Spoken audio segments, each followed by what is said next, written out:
عمي بوديع لطيف وفرحان بربي خرفان وأرضه صحراء.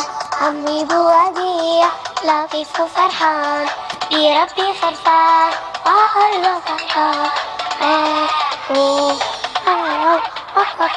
عمي بوديع ساكن بيت صغير عنده اسطبل كبير فيه حصان صغير. عمي بوديع ساكن بيت صغير عنده اسطبل كبير فيه حصان صغير.